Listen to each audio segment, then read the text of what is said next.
Welcome to the Athena Wellness Podcast, the show that invites you to take a seat around the community fire and listen to stories that inspire. I'm your host, Kathy Robinson, author, coach, and founder of Athena Wellness, a company that's dedicated to supporting you on your journey to live more wholeheartedly. Today's episode is brought to you by the Athena Wellness Academy, your resource for wholehearted living. The Academy's featured offering is an online course called From Type A to Type B, How to Mindfully Descend the Corporate Ladder and Invite What's Next. This course is perfect for you if you're contemplating or navigating a professional transition, and it's available as a self-study or with a small cohort of students facilitated by me, Kathy Robinson. To learn more, I invite you to go to athenawellnessacademy.teachable.com or click on the link in the show notes. Hello and welcome. Thanks so much for joining me for this shortened Wellness Wednesday episode, a little midweek boost to help keep your warrior vibe high. Today I'm joined once again by writer Karen Salita. During this discussion, Karen shares some advice for those who long to reinvent themselves but are fearful of making the change.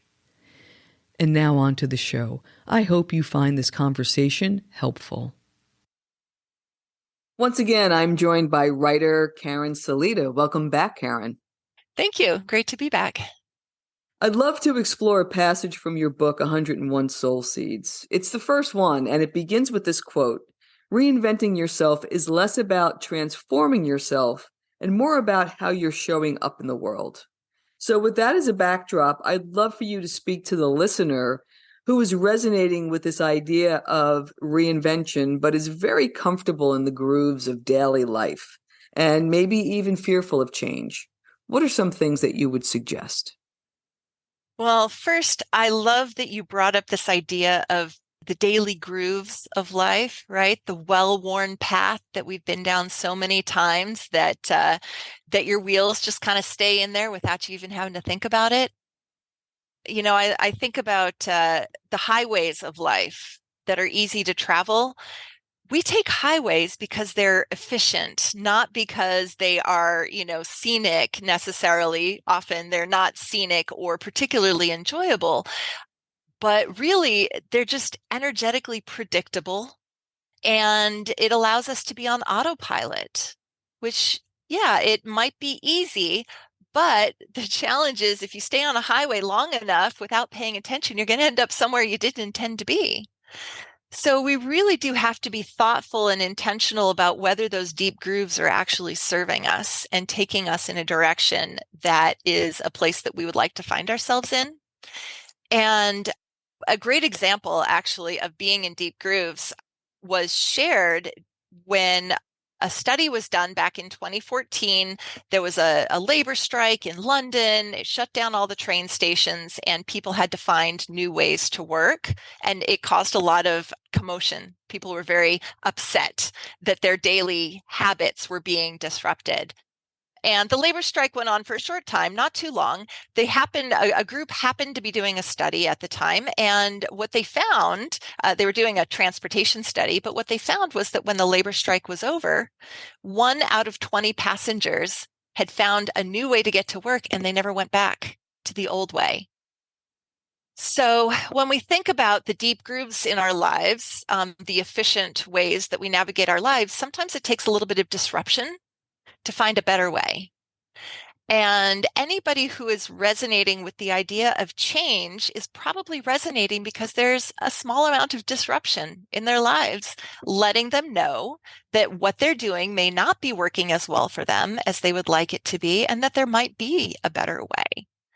And you mentioned fear. Fear is a tremendous guiding factor in this process.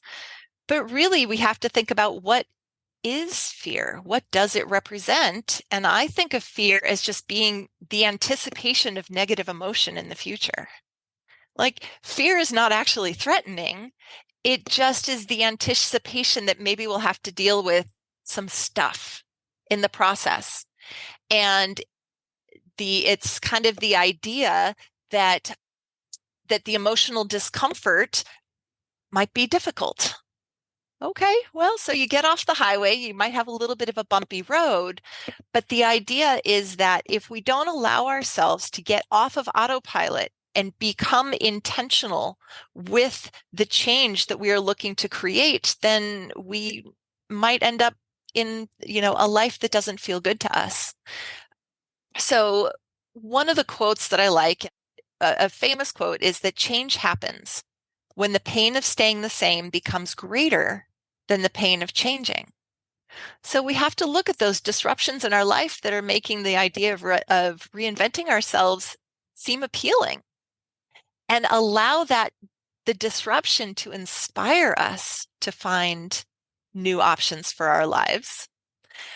For myself, I recently enrolled in graduate school for the first time at the age of 45, which was a disruption because I'm disrupting a 20-year career in a completely unrelated field. And I'm still in my career and going to school. And that change was difficult for me at first until I realized that I have a choice in how I navigate the change.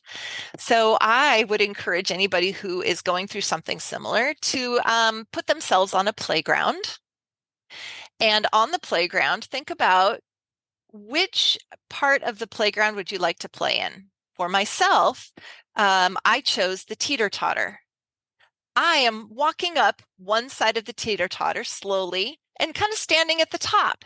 I'm kind of in my job. I'm kind of in graduate school. I can kind of find a balance between the two before I finally walk down the other side that allows me to get to this new place of change. Some people prefer the swing set. Some people will swing higher and higher and higher, and they choose to jump off the swing set when they're ready for change. And that is fine for some people, but that's not who I am. That's not how I operate.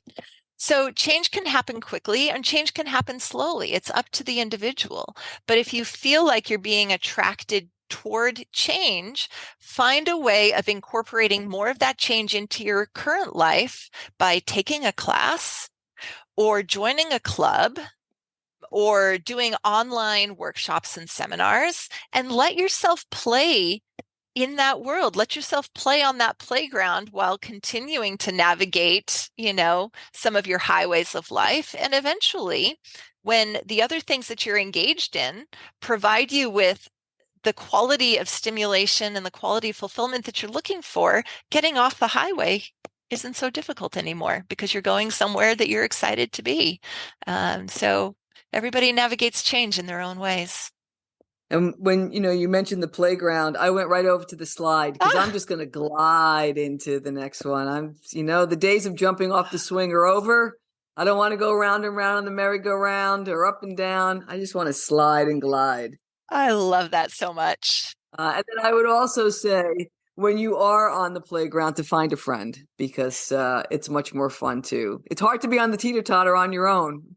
Well, it is, although I think you bring up a really good point. And having like-minded company on the playground with you sure does make it a lot more fun. Absolutely. And that's what we're all about in this phase, right? Let's make it fun. If we're going to go through disruption, let's make it fun. Let's find new ways. Exactly.